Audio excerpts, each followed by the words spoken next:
Hello, everyone. I'm Brendan Marcel. Welcome to the Auburn Undercover Roundtable. I'm joined by Ronnie Sanders, publisher of Auburn Undercover, and Philip Marshall, our columnist and editor emeritus. Guys, I'd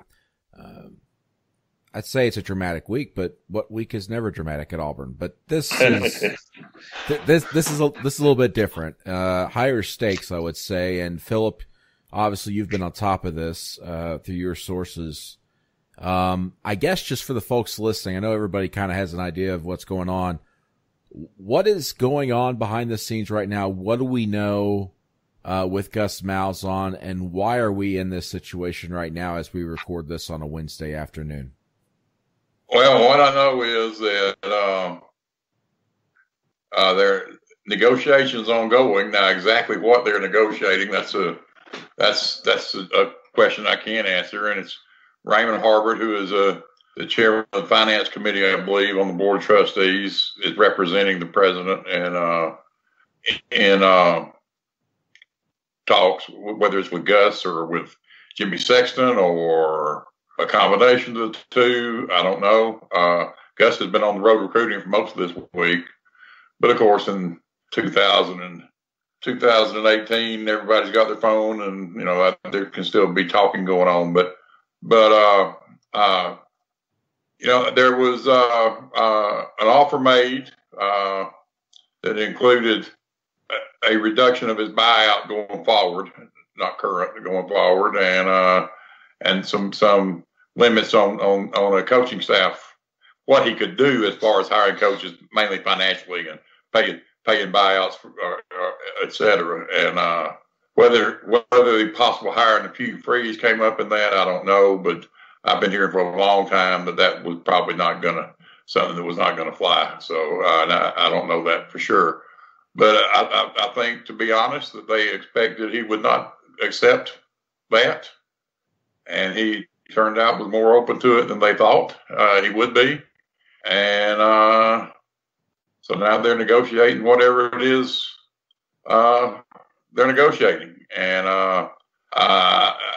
you did a good thing today, getting comment from the president's office, which really, to me, said, that I wish they would just be forthcoming and say, without necessarily giving details, yeah, we're talking about issues, and Gus Malzahn is going to be our coach and go forward, instead of kind of what we said before or whatever. I don't really understand the reason for being as secretive as they're being. Yeah, the president's office, especially this one with President Steven Leath, they've been very, they like to be as far away from the drama and any questioning as possible, which, a lot of folks want to be. And, as I mentioned on the show previously, when we approached President Leath back in November, when Alan Green already said, hey, Gus Malzahn's going to be our coach next year.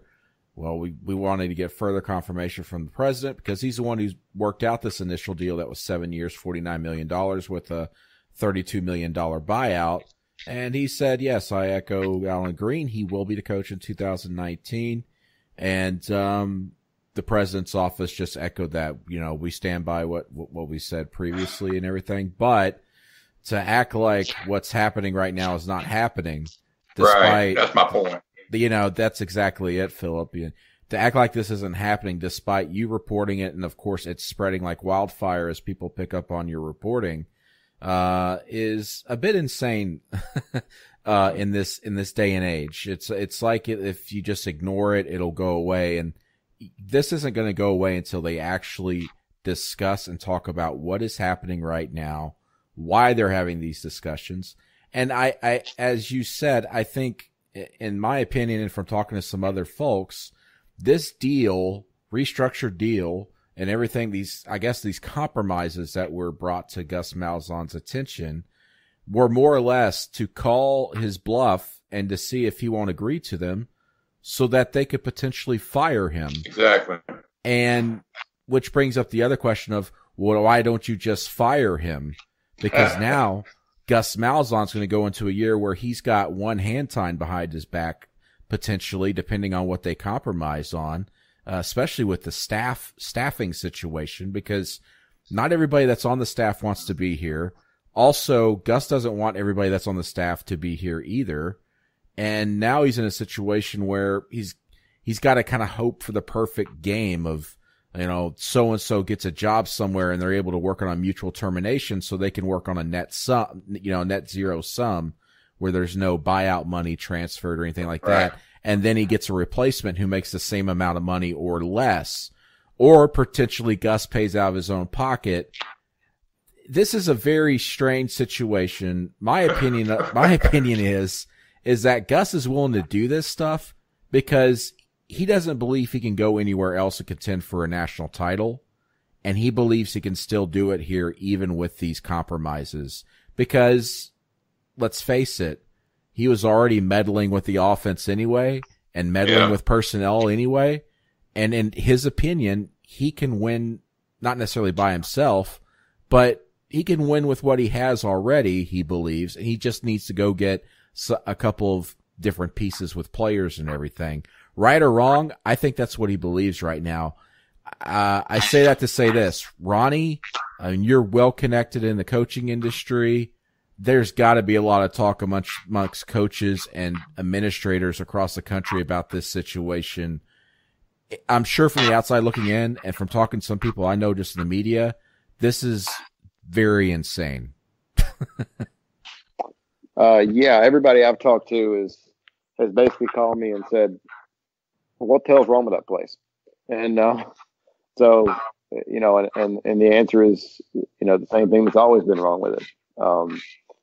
It's a soap opera all the time. So it'll be interesting to see, if Gus can get any traction on the jobs that are out there. There aren't very many right now. You've got Georgia Tech, Texas Tech, Colorado, Louisville potentially. If Jeff Brom takes Louisville, then you'd have Purdue, but that's about it right now. Kansas State could open, but it's a mess, and everybody recognizes it's a mess, and it's going to hurt them when they get ready to look for a coach, whether it's this year or next year or 5 years from now. It just people look at the job and they're like, what's going on there? I think that they're making a real mistake. Well, one is, and as I wrote today, if you want to fire the guy, fire him. If you want to, if you think he's the right guy going forward, then put all your support behind him and give him everything he needs and let him go. Let him get after it. To be in between those two things, to me, is completely nonsensical. It just doesn't. I don't see how anybody could ever come up with the idea that that's a good thing. Because no matter what you think of Gus or whether you think he should be here or shouldn't or whatever, if he's here, you need to give him the best chance you can. And plus, this isn't just about next season. This is about going forward. And you have a couple of bad recruiting years, and you're in a heck of a hole with a lot of teams in similar places in the SEC, a similar place, Texas A&M, Florida, those teams ready to rush by you in a heartbeat, and then it's going to be hard to catch up. Yeah, for all the talk we've had about Georgia, passing Auburn on the recruiting trail and also just what they've been able to do under Kirby Smart as a football program, now you're handcuffing the current coach to try and keep up with them, if not try to surpass them. And now you've got Gus Malzahn on the recruiting trail Tuesday night, unprompted, apparently, telling Luke Deal, an Auburn commitment, hey, I'm going to be back next season. When's the last time a coach with a 7-year contract that's less than a year old has to come out and tell a recruiter, hey, I'm going to be be here next season? They're having to deal with this negative recruiting all over again about Gus Malzahn's future, even though he has this deal, and Auburn is doing him no favors by doing all this to him. If you're going to fire him, move on, and go get the coach you want, if you even have a list, which, by the way, I don't think they have a list, really, other than maybe Kevin Steele. But beyond that, what is your plan for the future? What does this program look like 3 years from now? I think Gus Malzahn, at the very least, has a plan of some sort or a vision. I don't know if even Auburn's administrators have a vision of what this program looks like 3-5 years from now, because this football facility, number one, it needs to be built no matter who the coach is, whether it's Gus Malzahn, Kevin Steele, Jim Leavitt, whoever you hire, and whoever's the coach. But to say to Gus Malzahn, and I don't know this for certain, hey, we're not going to build that football facility now, either, is ludicrous to me. I don't know that for certain either, which is why I didn't mention the football facility in anything I wrote. But that certainly has been out there for a while, even before last weekend, that the football facility was kind of on hold. And you're exactly right. That's nonsensical too. That's not about Gus Malzahn, and it's about the future of Auburn football. And I really question. And I'm not questioning anybody's integrity or intelligence or anything else. But I question, particularly at the very top, if there is a real understanding of, one, what football means here, two, what succeeding in football means here, which is a lot different than what succeeding in football means at Iowa State, and what it takes to do it in a extraordinarily unprecedentedly, is unprecedentedly a word? Anyway, unprecedentedly challenging environment for Auburn. I mean, you got Alabama 150 miles to the west. You got Georgia 150 miles to the east, and Texas A&M and LSU and Florida and Tennessee.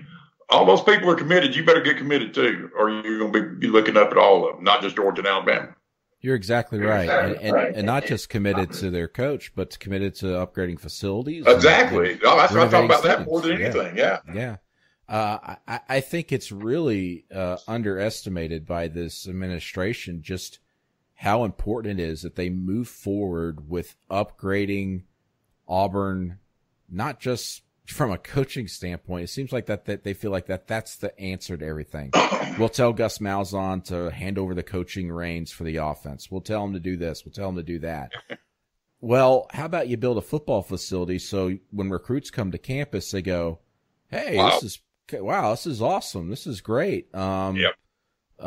So I'm going to be able to be in this every day. Yeah. You're not going to be in the, literally the bunker downstairs, in case a nuclear bomb goes off. You're going to be safe, but it's going to be in the shadows, and you're going to be working in a building and staying in a building and being in a locker room that's been there and since 1989, I think the silliest things Auburn's done, and this is kind of off topic, is, in the athletics complex and even downstairs where the football folks are, they just slap up new graphics every few months as if it freshens up the place.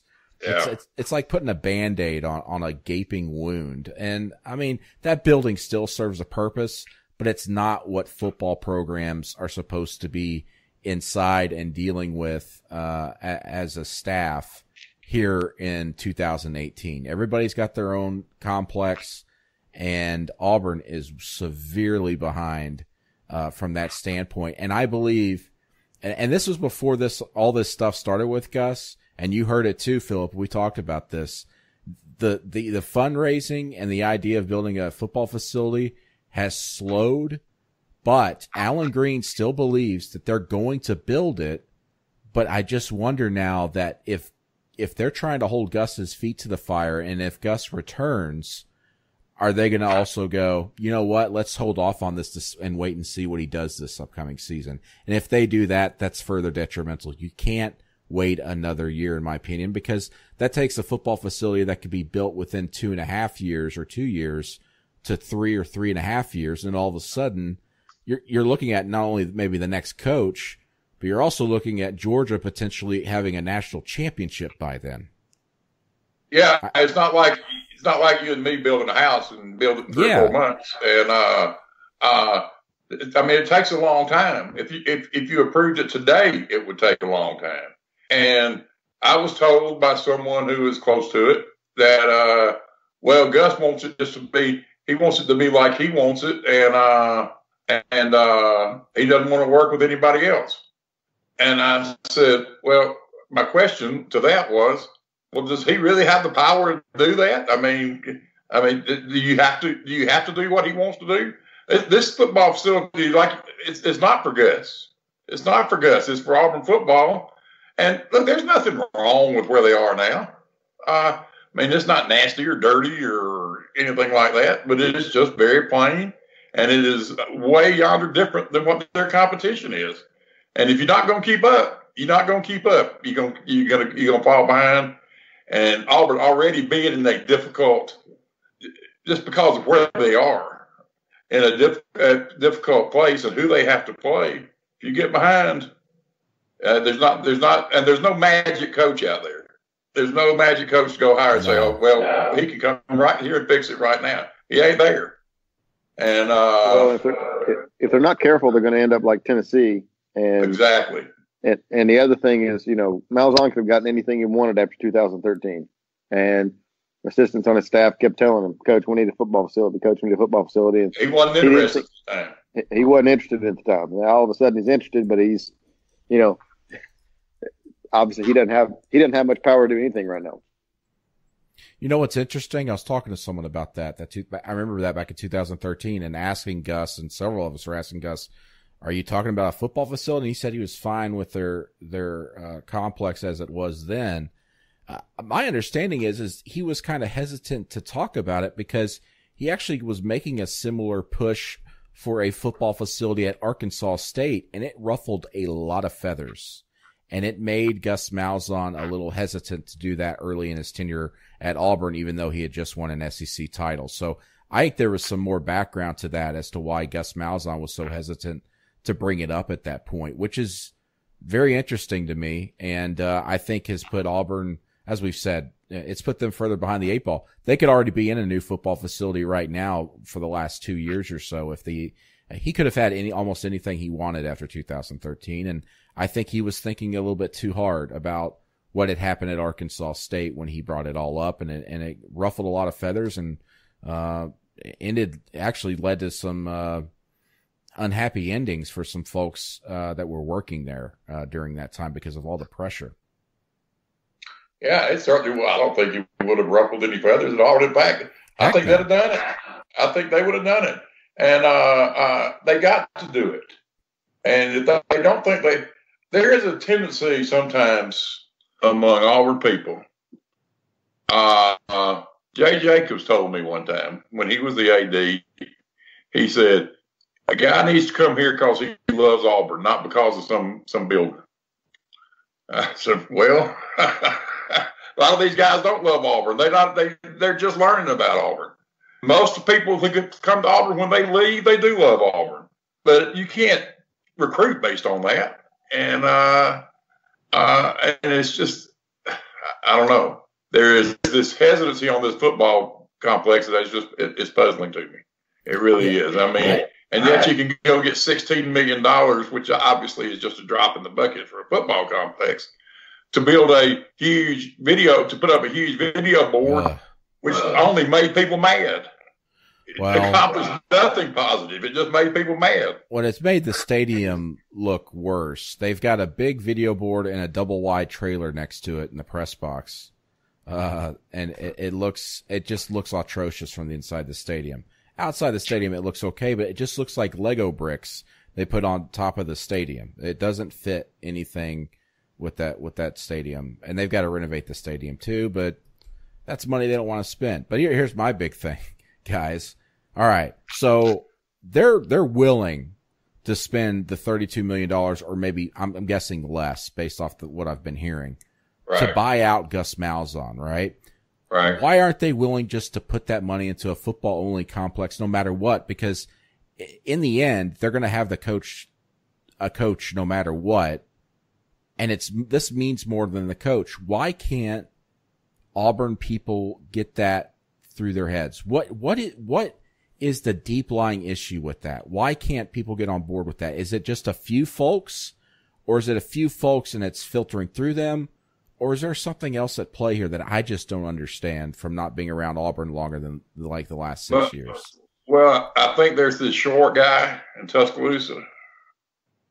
And that has kind of changed. change the dynamic of that. And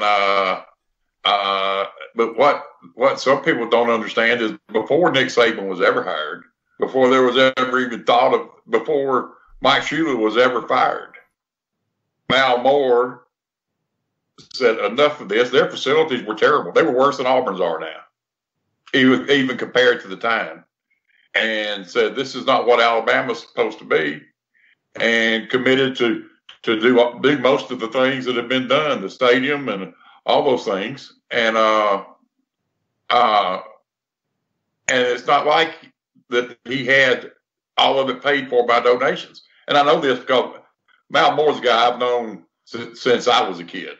So I had known, and I was sitting in his office, and he was telling me about these things. And I said, well, how are you paying for it? And he said, and I don't remember the numbers exactly, but it was less than half donations, and the rest of it was a bond issue, borrowed money. I mean, that's what you have to do if you're going to keep up. You just have to do it. And for business people, that's hard to swallow because it doesn't seem like it makes sense. But it's what you have to do. And if you don't do it, you're going to fall behind. And in the long run, it's going to cost you a lot more than doing it. I follow up with this, and I want to ask you this, Philip. I wasn't around, but you know, the idea of building Auburn Arena, that started near the end of the Jeff Lebo era. He kind of went into a meeting thinking they were going to talk about like a facility or some sort. Correct. And then ended up being an arena, and it's like, oh, wow, okay. And, of course, he never got to coach in it. And then Tony Barbee comes in as a new coach in a new building. There's some excitement there. Now, we all know how Barbee ended. But short-lived, I was going to say. Yeah. But I asked this to you, Philip. I know Bruce Pearl was desperate to get back in college basketball. He could have had the Boston College job if he wanted to.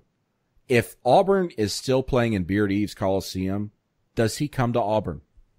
I would say no.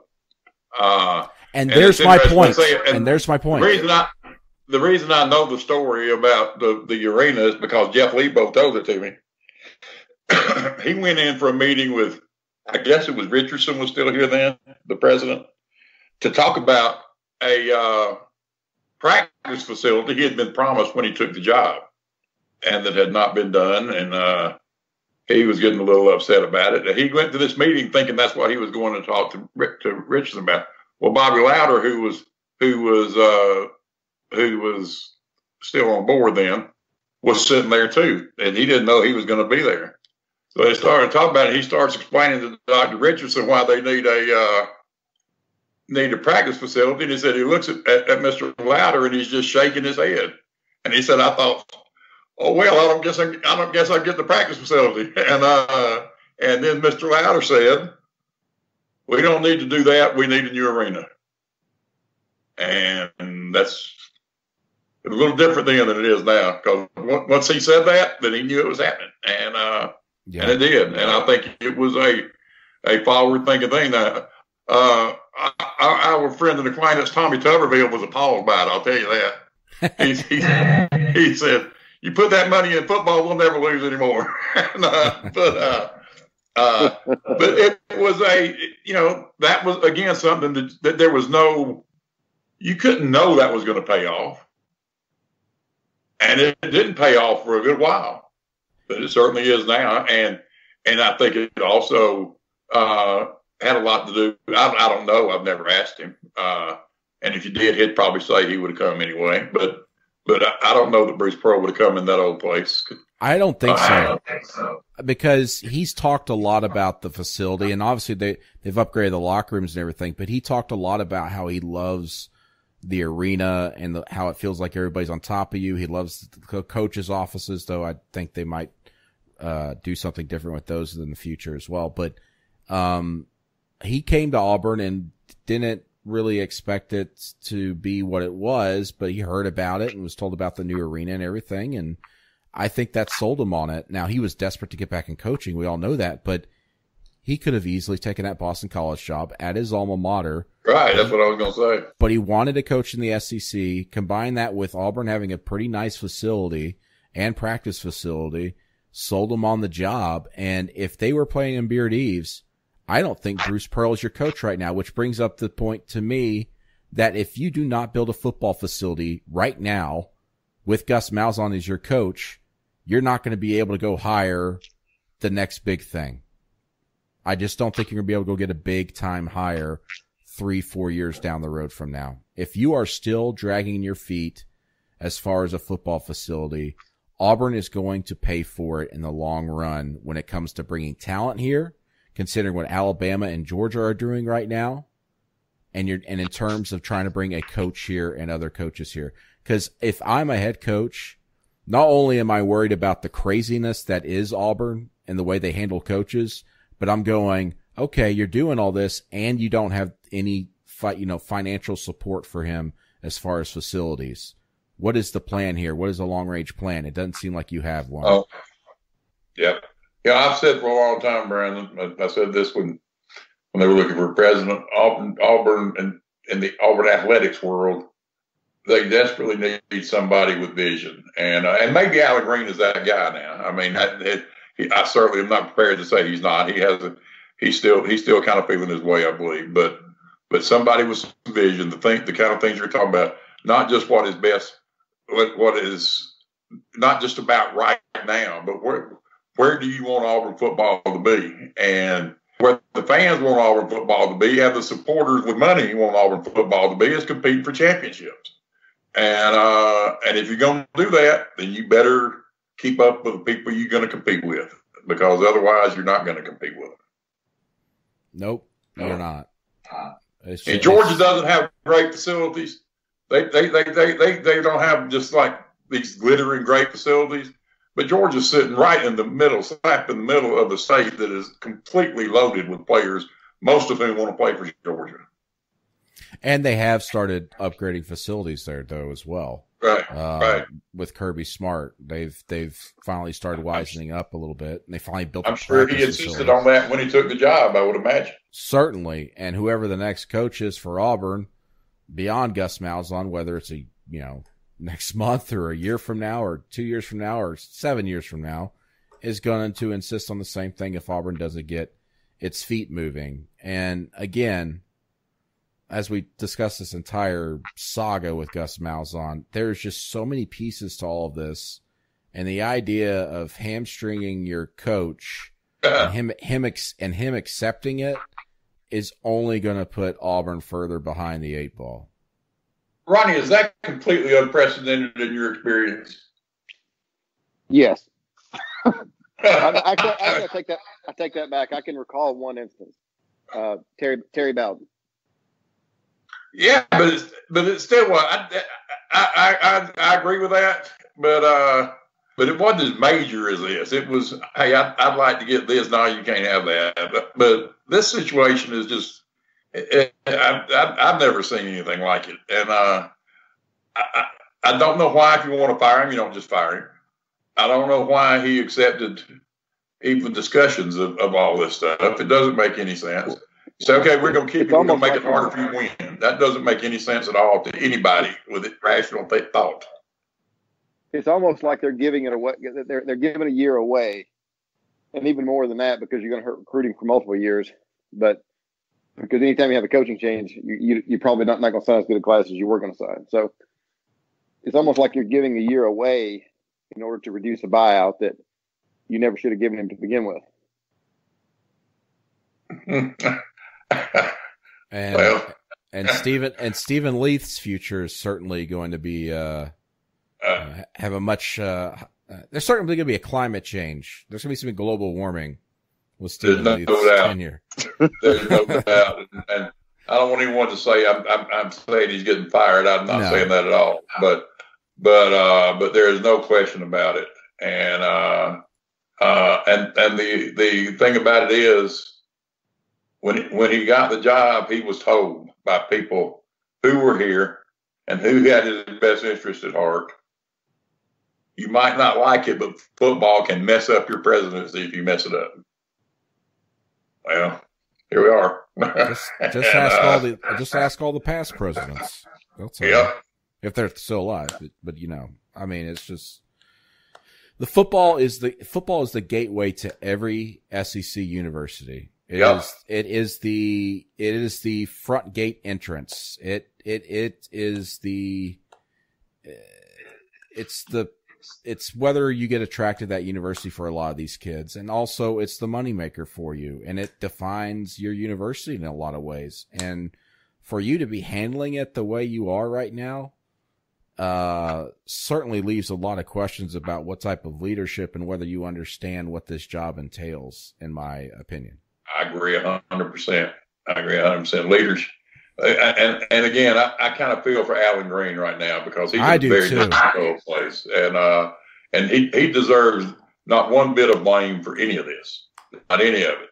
And but now he's the one that's going to be left to kind of try to pick up the pieces and pull people back together to be able to try to do the things we're talking about here. That's going to be a tough job. Yeah, because his number one thing with football was trying to get this football facility off the ground, and it's slowed down as the season progressed. And I mean, Gus Malzahn donated $2 million to it, and meanwhile, fans are pissed off at him. I can't remember what day that happened, but it happened, and they lost that same day when they announced it, which was it was at Tennessee.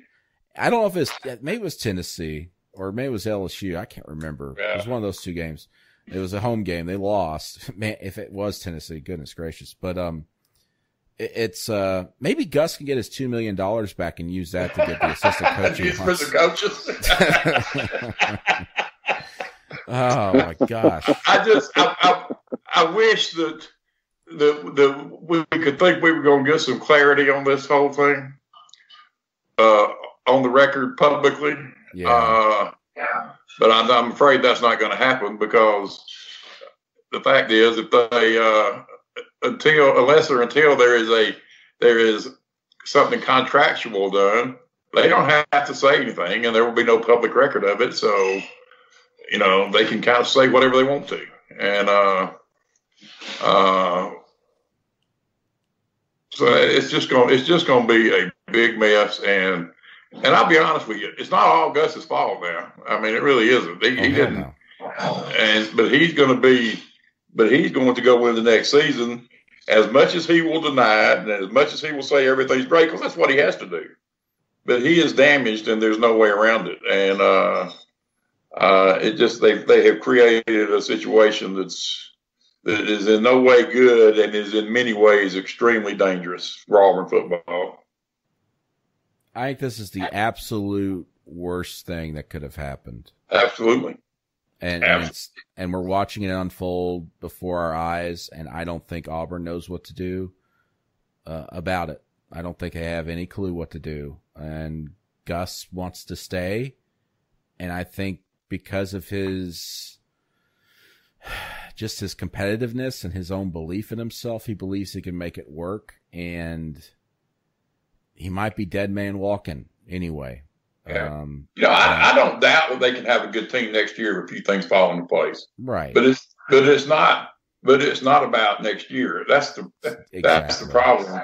The people running things have to have enough vision to see beyond next year and say, where is this headed? And that's what matters. And if it's not headed where you want to get head, then you got to change directions. And I'm not saying it's not. I'm not saying. Listen, I've never called for anybody to lose their job, but I'm certainly not doing it now. But to go to land in the middle here, okay, we're not going to fire him, but I mean, to me, the only choice is we're either make a change or say he's our guy and we're going to do everything we can to help him win, and that includes all the things we've talked about here today. Right. And if it continues down this road and Gus Malzahn returns and agrees to these compromises, it's going to either end badly for Gus Malzahn at some point, or it's going to end badly for Steven Leath and his administration. Because if Gus Malzahn is super successful and starts regaining power, you can be damn sure Steven Leath will be feeling the wrath of it, and he won't forget it. Exactly. Yeah.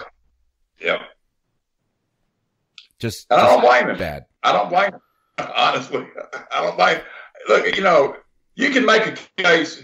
You can make a case that there are real issues and that maybe they need to make a change. And you can make a case that he's won an SEC championship and a division championship and been 7-1 in the SEC twice. I mean, you can make a case that he shouldn't.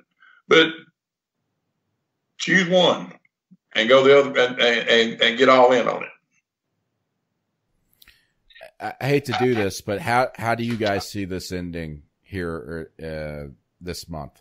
How's this all come to an end? Oh man, I kind of think that he is determined to come back, and that they're not going to. The only way that wouldn't happen would be them just to completely reverse course and say, well, no, we're not really going to let you come back. We really intended to fire you to begin with, so that's what we're going to do. I could also see it in him finding another job if there's one out there that he would be comfortable with that he could get. But that's just kind of a wild thing, and I think he will be back here next season, but I'm not a whole lot beyond about 51% on that. I think it still has to play out. Yeah, I'd have to agree with Philip. It wouldn't shock me at all if he wasn't there. It looks like right now he's going to be back, but it's just it's hard to get the toothpaste back in the tube. He knows he's not wanted. They clearly don't want him, and they don't believe in him. And Brandon, maybe you're right. Maybe he feels like it's his best chance to win a championship. But and you look at the jobs that are out there, and Auburn is certainly better than all of them. But I just personally looking at it from a purely coaching standpoint, I think he's better off saying, hey, go ahead and fire me, and taking the year off. And he's coming off he won 10 games 2 years ago, or last year, won 7 this year. I think he can go get a really good job next year. If the thing falls apart down the stretch next year while he's at Auburn, then he's going to have a much harder time getting a comparable job. Well, of course, then we have Bob Stoops who will be here, so yeah, let's not forget about that. Oh my gosh! They have a secret handshake deal, according to some. Are you kidding me? I was asked about that on the radio Tuesday, and I just did what Philip did. I laughed the entire time, and I caught the radio host off guard, and I just said, "Next question." Well, here's the thing: you're gonna leave a job where you play about 2 games a year, you can lose, and you got a clear path to the college football playoff. And then a year later, you say, "I think I'll go set up shop right between Alabama and Georgia and play Texas A&M and LSU and Florida." And I mean, how would that make any sense? And that's not knocking Auburn. I mean, that's just man. Yeah, it's crazy. Well, I wouldn't be surprised if Gus Malzahn, if they did not provide him a timetable of any sort, he stretches this out and weighs his options, whether it's over the next week or two, and sees what jobs come open, and talks to his family, of course, and then also his agent and other people representing other schools potentially, and also see how recruiting works out here, because he's got Kelly Bryant on campus this weekend, and you swing and miss on him, and then all of a sudden you got what you have at quarterback next season. Maybe that weighs on Gus Malzahn's mind too. Both sides of the table hold some power in this, but if they haven't given Gus a timetable, Gus should utilize all the time he wants to figure out what he wants to do. Right. Kelly Bryant, from the Auburn standpoint, I guess it's a good thing. He really doesn't need. He's not worried about 4 years. He's not worried about whether Gus will be here for his entire career or not. I mean, he's a one and done guy. So as long as Gus is here when he's here, then that's all really going to matter to him. Though I tell you what, now Khalil, the kid at Arizona, Khalil Tate, is that his name? Yeah. If he's looking, man, he's a dynamic player, or he was before Kevin Sumlin got hold of him. Absolutely. But I agree with you, and I don't know. And the thing about it is, like I said, that we can. It's going to be very difficult if Auburn will not publicly say, okay, here's where things stand, here's what we're doing, here's what we've done. Then they're going to continue, I'm afraid, to live in their dream world that it won't get out, and we all know it will, and then they'll get mad. But I mean, this whole thing, the whole notion of, okay, we're going to make him this offer. He'll never take this. And then I'll be able to say I tried and we'll fire him. I mean, come on.